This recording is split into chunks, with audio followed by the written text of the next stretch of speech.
Bismillahirrahmanirrahim. Assalamualaikum warahmatullahi wabarakatuh. Salam sejahtera bagi kita semua. Alhamdulillah, puji syukur kehadirat Tuhan Yang Maha Esa atas segala nikmat dan kesempatan yang tiada duanya, sehingga kita semua masih bisa beraktivitas dengan baik. Perkenalkan, saya Andi Patapari Eskom MSI sebagai salah satu dosen tetap program studi sistem informasi Universitas Lama Papleonro. Adapun penetapan saya sebagai dosen tetap, tepatnya sebagai dosen DPK sesuai dengan SK yang ditetapkan per tanggal 1 Januari tahun 2005. Saya mengejarkan beberapa mata kuliah yang berhubungan dengan bahasa pemrograman seperti pemrograman visual 1, pemrograman visual 2, dan beberapa mata kuliah pemrograman yang lainnya, serta beberapa mata kuliah non praktikum, mata kuliah teori.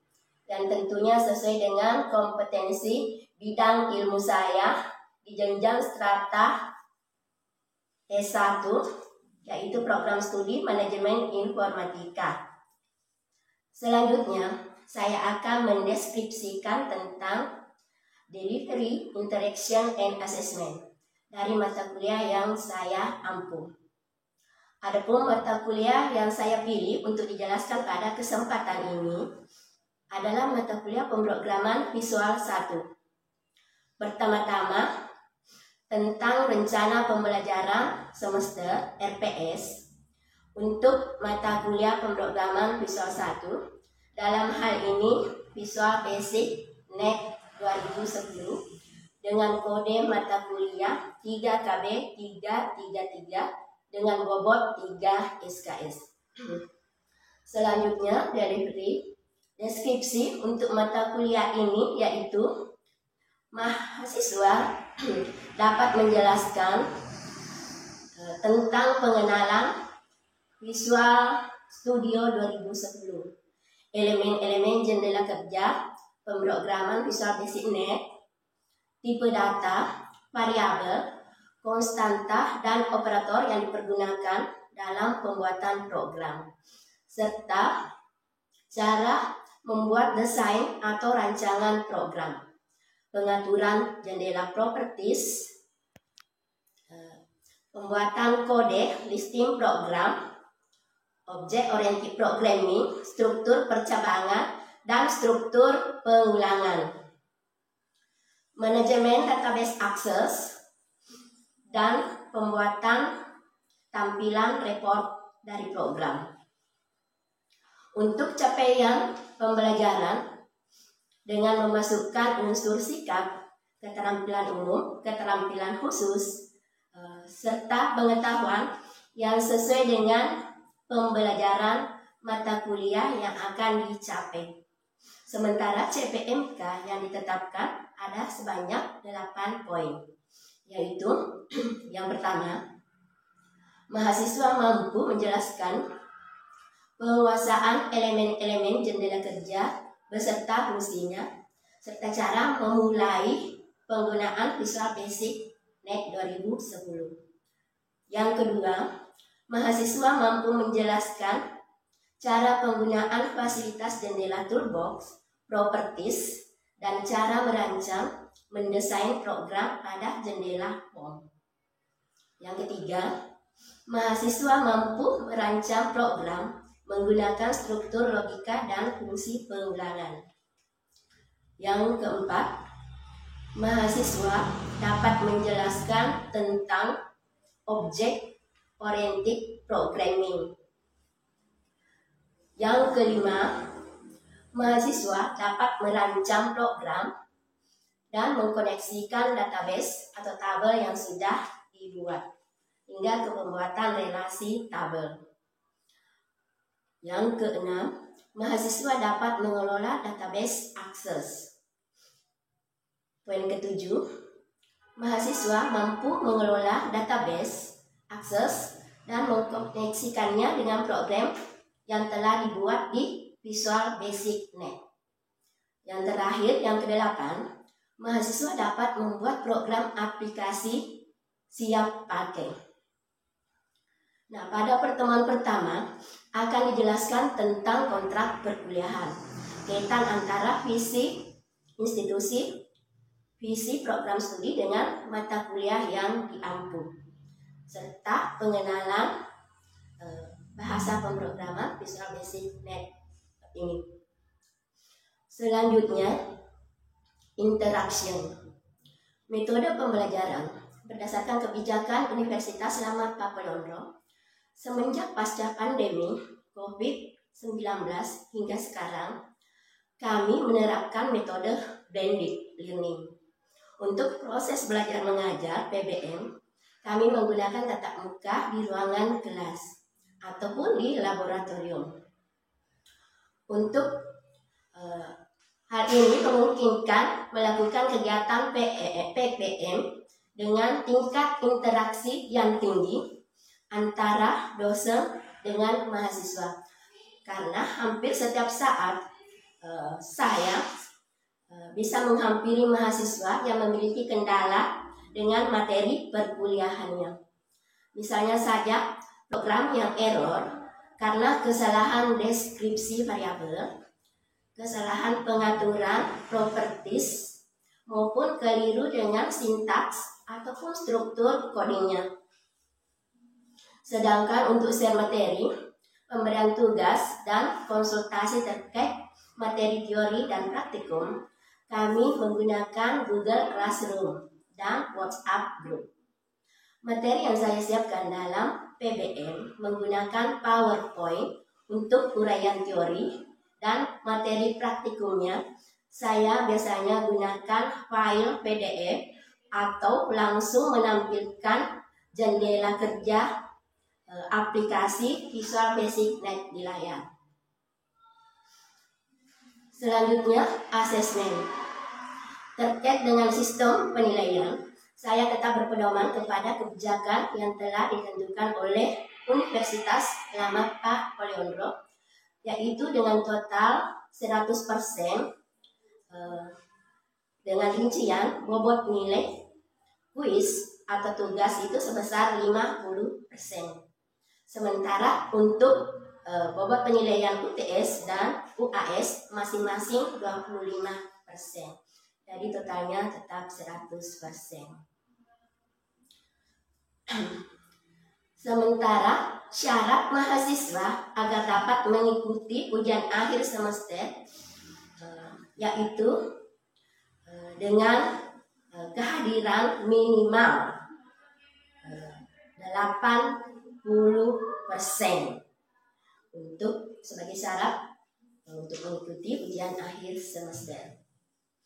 Hampir setiap pertemuan saya selalu memotivasi agar mahasiswa-mahasiswi saya selalu bersemangat untuk meningkatkan disiplin belajar. Ini dimulai dari peraturan kampus tentang toleransi batas keterlambatan, yaitu 15 menit setelah proses PBM dimulai. Lewat dari 15 menit tersebut, mahasiswa tidak diperbolehkan lagi mengikuti perkuliahan. Meningkatkan kompetensi diri bisa diterapkan dengan menggali ilmu pengetahuan dan yang bermanfaat, bukan cuma dengan rajin mengakses internet dan belajar tutorial. Namun demikian, terkait cara mengantisipasi peningkatan kualitas belajar mahasiswa, bisa memanfaatkan fasilitas YouTube untuk mencari bahan-bahan tutorial bahasa pemrograman. Demikian juga dengan cara menjaga etika dan kesopanan yang dimulai dari unsur keluarga, kampus, dan dalam kehidupan bermasyarakat dengan mematuhi peraturan akademik yang diberlakukan di lingkungan Universitas Selamat Papua, supaya kelak bisa menjadi generasi panutan dan berakhlak baik dalam kehidupan berbangsa dan bernegara. Selanjutnya, saya akan menayangkan video proses pembelajaran saya di ruangan laboratorium untuk mata kuliah pemrograman Visual Basic NET 2010. Sekian dan terima kasih. Wabillahi taufiq wal hidayah. Wassalamualaikum warahmatullahi wabarakatuh.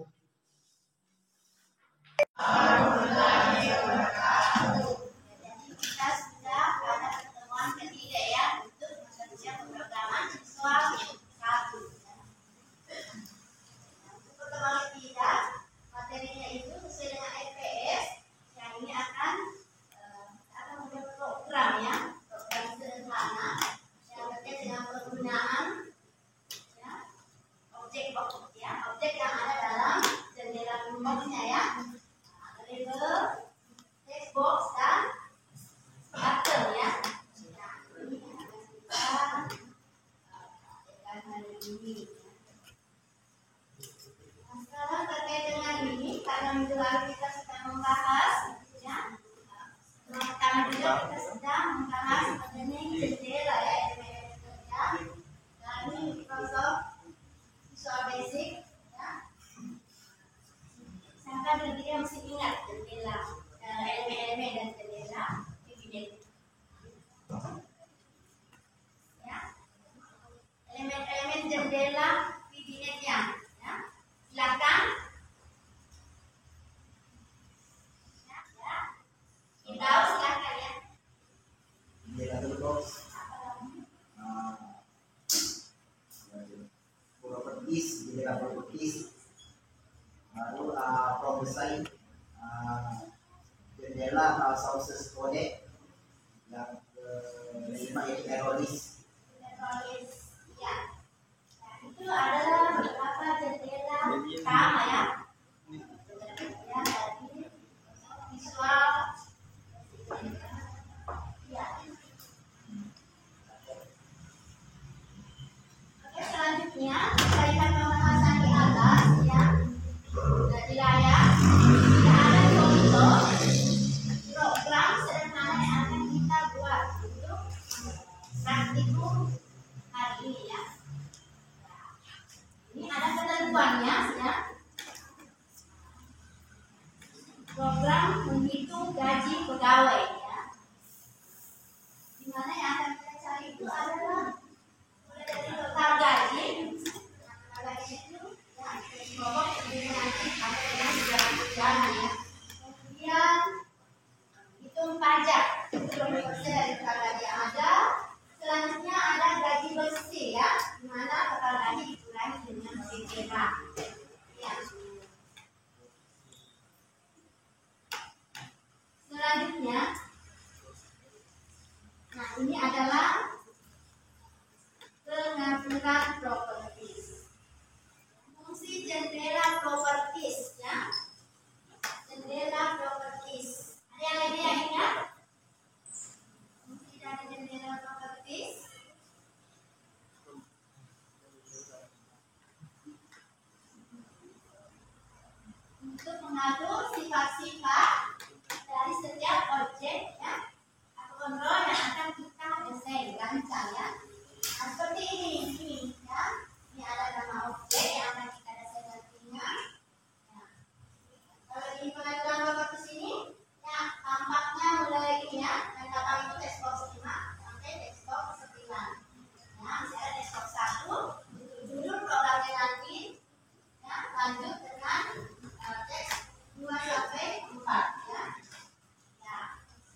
Nah, jadi ya boleh kata proses atau hitung ya. Nah, ini dia ya. Perhatikan ya, tadi sudah ditentukan untuk mencari total itu ya, tentu saja dapat ditambahkan dengan tunjangan ya. Nah, terlebih dahulu kalau sudah dideklarasikan ya, diatur di jadwal propertisnya tadi ya, nama variabelnya total dengan teks total, dapat juga dapat teks dapat, kita bisa dengan tunjangan, teks tunjangan. Jadi seperti ini ya, harus diberikan tambahkan sintak hal ya.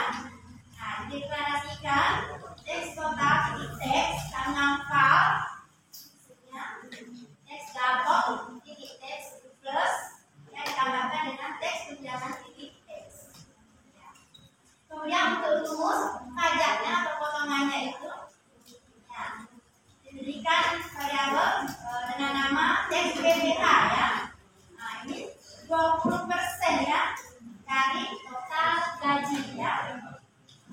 Pada akhirnya tentu saja yang dicari terakhir adalah gaji bersih ya. Gaji bersih itu untuk memperolehnya didapat dari variabel total, indeks total dikurangi dengan potongan yang ada. Nah, itulah yang akan kita cari hasilnya ya, gaji bersihnya. Nah, lanjut ke faktor kedua nanti tombol perintah kedua ya, menghapus atau membersihkan setiap objek yang ada pada saat saya langsung di input nilai-nilai baru lagi yang setelah dibersihkan setelah mengklik tombol bersih ya atau hapus yang button kedua ya. Hanya dengan memberikan ya, karena yang akan kita hapus nanti pada saat dijalankan itu teks 1 sampai sekian ya. Nah, pasangan tanda kutip 2 ya, untuk membersihkan nilai yang ada, isian data yang ada di teks 1 hingga teks terakhir ya. Dalam hal ini gaji bersih ya. 1 hingga teks gaji bersih ya. Setelah itu ya, button 3 ya. Kita saja ini close ya, untuk menutup atau keluar dari program.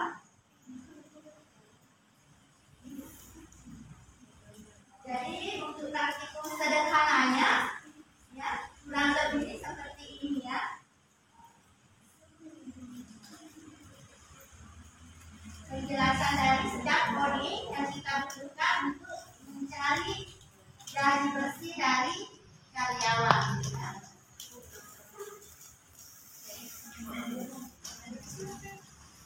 Ada yang sudah sampai di coding?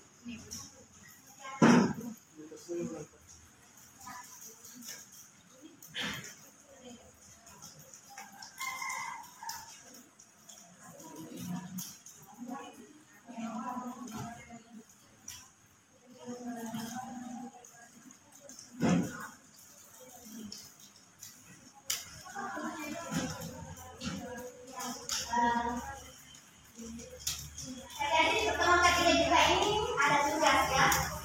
Tugasnya akan ibu bagi ke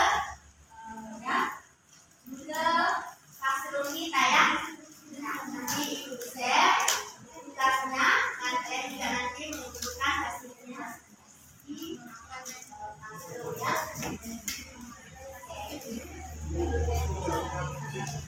Nah, jadi untuk ya pertemuan kita materi ketiga ya, dipelajari ya, diulang, praktekkan di rumah.